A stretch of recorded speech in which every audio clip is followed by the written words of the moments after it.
আসসালামু আলাইকুম। এখন আমরা আলোচনা করব সাইট ইঞ্জিনিয়ারিং পর্বের গুরুত্বপূর্ণ একটা topic cast in situ pile নিয়ে।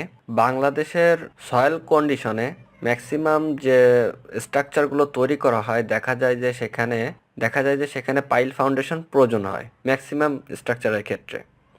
তো বাংলাদেশে এই পাইল ফাউন্ডেশনের ক্ষেত্রে সবথেকে বেশি যে জিনিসটা ব্যবহার হয় সেটা হচ্ছে কাস্ট ইন সিটু পাইল আর হচ্ছে প্রিকাস্ট পাইল। তো আমরা এখন এই কাস্ট ইন সিটু পাইল নিয়ে আলোচনা করব, কিভাবে তার কোয়ালিটিটা মেনটেন করা যায়, কিভাবে কি সতর্কতা অবলম্বন করতে হয় এবং এই কাস্ট ইন সিটু পাইল তৈরির ক্ষেত্রে কি নিয়ম কানুন অবলম্বন করতে হয়, এইগুলা একজন ইঞ্জিনিয়ার কিভাবে ফলো করবে, একটা সাইট ইঞ্জিনিয়ার কি অনুসরণ করবে, এগুলো নিয়েই এখন আমরা মূলত আলোচনা করব। এরপর আলোচনা করব প্রিকাস্ট পাইল নিয়ে। তো কাস্ট ইন সিটু পাইলের যে টপিকগুলো আমরা আলোচনা করব, ওয়াশ বোরিং মেথড, যে এটার যেই পাইলের কিভাবে তার বোরিংটা করতে হয় সেই মেথড নিয়ে আমরা আলোচনা করব।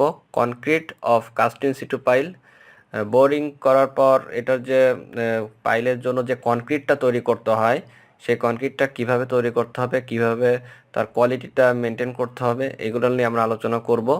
Ensuring position, length, wash time, মানে পাইলের যে পজিশন, তার যে কতটুকু লেন্থ হবে, তারপর তার ওয়াশ টাইমটা, এগুলো আমরা ইনশিওর করব।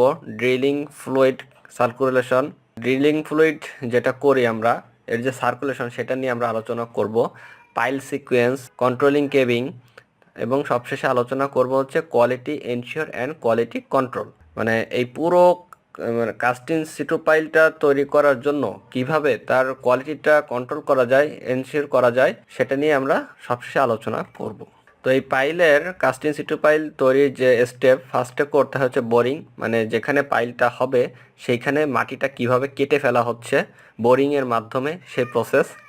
তারপরে করতে হবে হচ্ছে ইনসারেশন অফ রিভার কেজ, মানে যে খাঁচা যেটা আমরা তৈরি করি পাইলের জন্য, সেই খাঁচাটা তৈরি কিভাবে কি করতে হবে এর ডিটেলস আমরা আলোচনা করব। দেখা গেল যে একটা পাইলের জন্য একটা বা দুইটা, তিনটা, চারটাও এরকম খাঁচা লাগে, সেটা হচ্ছে বাংলাদেশের সয়েল কন্ডিশন খুবই খারাপ, যার কারণে অনেক বড় বড় পাইল লাগে। এবং এরপরে হচ্ছে কনক্রিট, যেটা মানে এই খাঁচা ঢোকানোর পর এর ভিতর যে কনক্রিটটা দিতে হবে সেই কনক্রিট নিয়ে আমরা আলোচনা করব। তো এখানে আমরা একটা ফিগার দেখতে পাচ্ছি, এটা হচ্ছে এই বোরিং করার যে টোটাল যে প্রসেস সেটা। তো এই যে তিনটা জিনিস দেখা যাচ্ছে, এটাকে বলা হয় হচ্ছে ট্রিপড, বা আমরা বলে থাকি তে পায়া বা তিন পায়া, যাই বলি না কেন, এটা হচ্ছে মোটা পাইপ দিয়ে তৈরি করা হয়। আর এইখানে যেটা থাকে সেটার নাম হচ্ছে কপিকল। এই কপিকলের সাথে ঝুলানো থাকে হচ্ছে ড্রিলিং পাইপ, আর এই ড্রিলিং পাইপের সাথে নিচে থাকে হচ্ছে চিজেল। তো এই টোটাল যে সিস্টেম, এই সিস্টেমটা দেখা গেল ওয়েট হয় 1 টন বা 1.5 টন, অনেক বড় লম্বা পাইলের ক্ষেত্রে তখন দেওয়া লাগে হচ্ছে 2 টন পর্যন্ত দেওয়া লাগে। তো সে যাই হোক, এখন এই যে এটা যা করে, এইখানে একটা ইঞ্জিন থাকে, মেশিন, আর এই মেশিনের সাথে থাকে হচ্ছে উইন্স, এই উইন্সের সাথে ওয়্যার থাকে। এই ওয়্যারটা এই ড্রিলিং পাইপ যেটা সেটার সাথে জয়েন্ট থাকে। তো এই ইঞ্জিন যেটা করে, এটা তো অনেক ওয়েট, যার কারণে হাতে এটা ওঠানো তো সম্ভব না। এই ইঞ্জিন করে কি, এটাকে টেনে উঠায় উপরে, ওঠানোর পর এটা এখানে ব্রেকিং সিস্টেম থাকে, এটা আবার ছেড়ে দেয়, ছেড়ে দিলে দাম করে নিচে চলে আসে।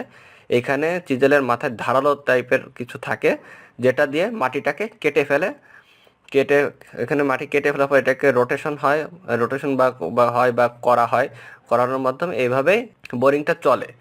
আর এইখানে যেটা থাকে সেটা হচ্ছে একটা পাম্প থাকে, যে পাম্পের মাধ্যমে এখানে একটা ট্যাঙ্কি থাকে, সেই ট্যাঙ্কিতে পানি থাকে। এই পানিটা এই পাইপের মাধ্যমে ড্রিলিং পাইপের ভিতর ঢোকে, ড্রিলিং পাইপের ভিতর দিয়ে পানিটা আসে, এইখান থেকে বের হয়ে যায়।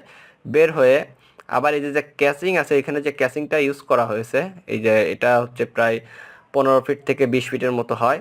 এই ক্যাসিংয়ের মধ্য দিয়ে যাতে পাড়টা না ভেঙে যায়, এখানে আশেপাশে যে পাড় থাকে পাড় ভেঙে না যায়, ক্যাসিংটা ইউজ করা হয়। এই পানিটা এর ভিতর দিয়ে এসে এই ক্যাসিংয়ের বাইরে পড়ে, এখান থেকে আবার এই ট্যাঙ্কিতে চলে যায়, ট্যাঙ্কিতে যে আবার এর ভিতর দিয়ে পাম্পের মাধ্যমে এর ভিতরে আসে, এইভাবে এসে আবার ট্যাঙ্কি চলে যায়, এটা মানে কন্টিনিউ চলতে থাকে।